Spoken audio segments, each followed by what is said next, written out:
Okay, welcome back sa ating channel. Nako, mukhang hindi na malinaw yung ating pasok na. Ito, meron tayong ginagawa dito ngayon na video key player. So, bali ginawa ko na to dati. Ang problema na to dati ay no power. 4 wires na to. So, platinum kapitan. Yung problema nito mga bro ay madalas sa unit na to. Kaya kapag na-encounter lalo ng mga baguhan, pero yung mga ano dito, yung mga expert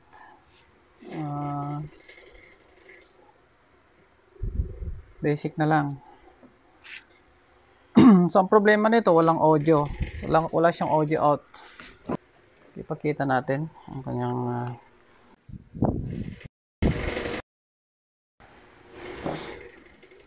so yan yung ginawa natin to dati. Matagal na. Yung problema naman ngayon, wala siyang audio. So, yung madalas na nangyayari dito, nagkakaproblema dito banda sa kanyang op-amp. So, yung ginamit dito na op-amp ay 4580. So yung una-una yung i-check dito kung meron siyang supply, positive at saka negative. So yung kanyang pin number 4, yan yung kanyang negative supply. Pin number 8, yan yung positive. So bali dalawa yan, left and right. And ang nangyayari dito, yung kanyang output, yung kanyang out dito, papasok na sa dito sa saksakan niya. Walang audio signal na nakakarating dito. Ito. Pero dito, pag test natin dito, meron. Ganun din sa kanyang op-amp. Merong signal sa kanyang dito. Sa kanyang 1, 2, 3 meron. At saka yung 5, 6, 7 meron. Ganun din sa kabila. Meron din dito. Pag ganun yung problema, so check nyo yung mga transistor. So meron siyang dalawang transistor dito. Mute, para sa muting ito. Transistor na yan. Kasi kung mapapansin nyo,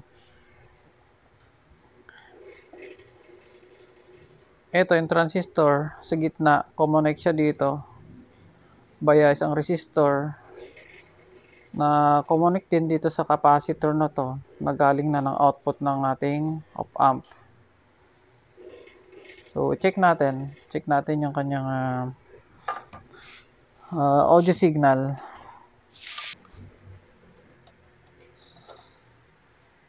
So check natin yung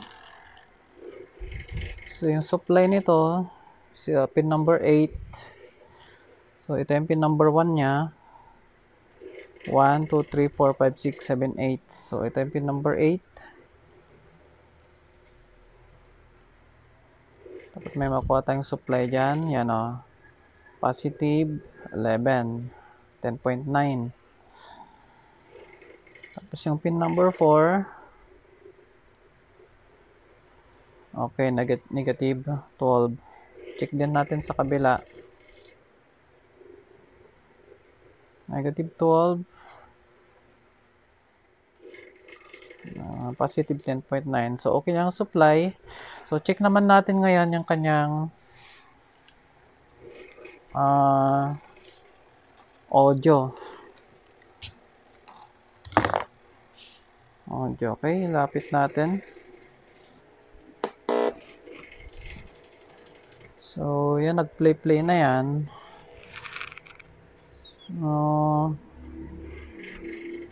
Ito, dapat mayroong signal dito sa capacitor na to. Yung papasok na mismo dito sa kanyang output. Ito output. So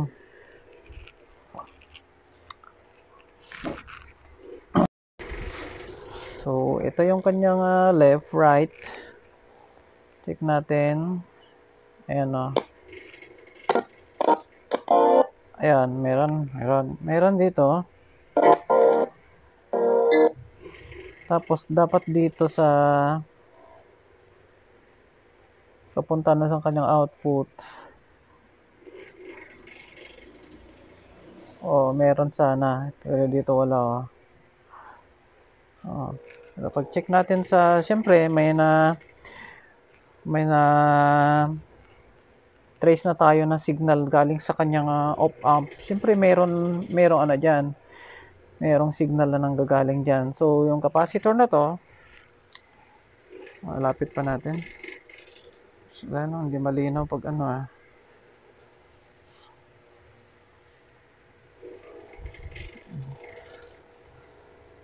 ano ba? Ganyan. Okay, ganyan. So yung ito yung op-amp na to. 4580. So pin number 1. Pin number 1, yan yung kanyang output A. Kanyang input naman 2 and 3. Karon din sa kabila.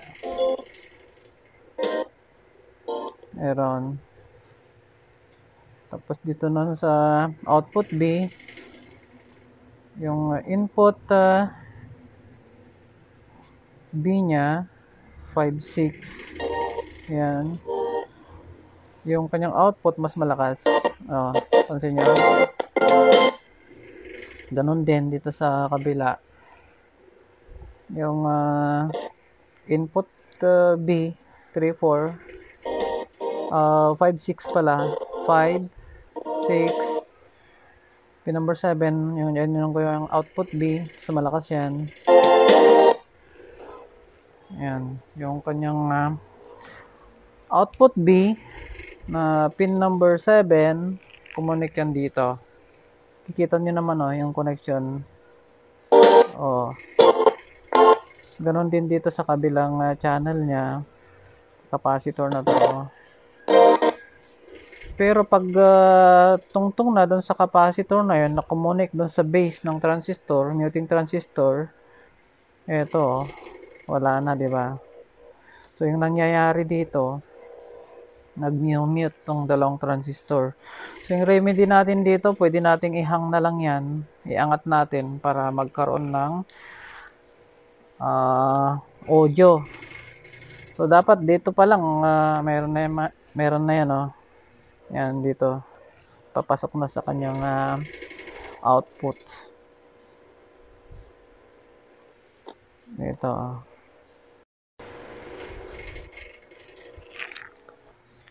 So baling ang gagalawin lang natin dyan yung itong mga muting transistor.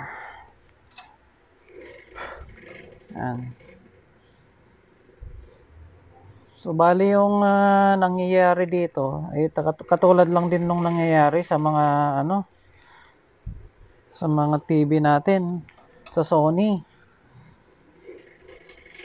Yung mga old model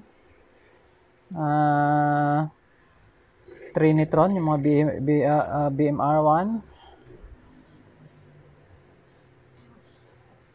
Ngayon din sa mga sa mga component, magmi-muting yung mga transistor.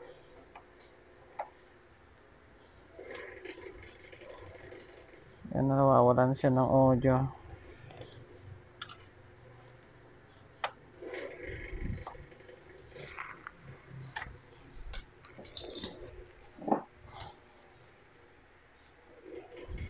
Natin kung nakahang na yun.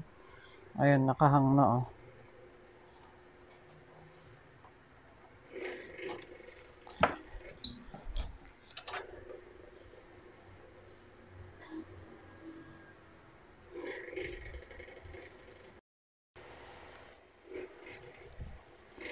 So ayan, bali na hang na natin yung gitnang paa ng transistor.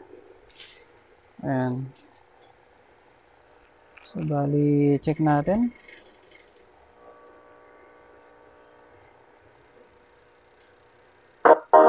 Ayan. Check natin sa kabilang channel. So, okay na. So, kanina, hanggang dito lang sa resistor na ano ba yung resistor dyan na nakalagay. So, may katabing capacitor.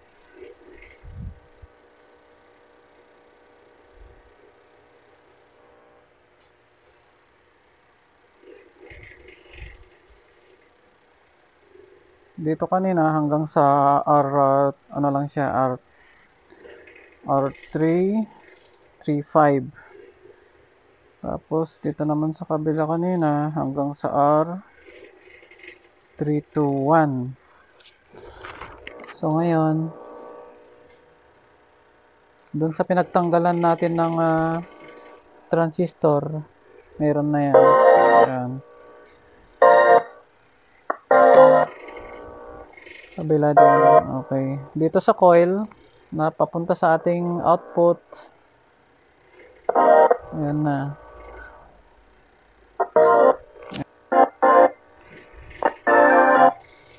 Ayan, kahit dito na tayo ngayon, mayroon na. Kabila din. Oh.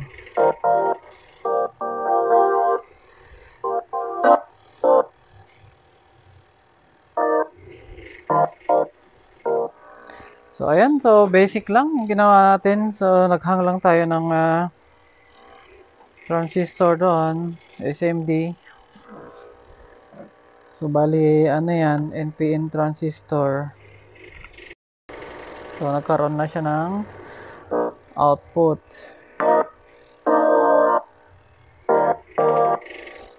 Okay. So, hanggang dito na lang. Kung nagustuhan nyo yung ating video, just like, share, and subscribe. Maraming salamat.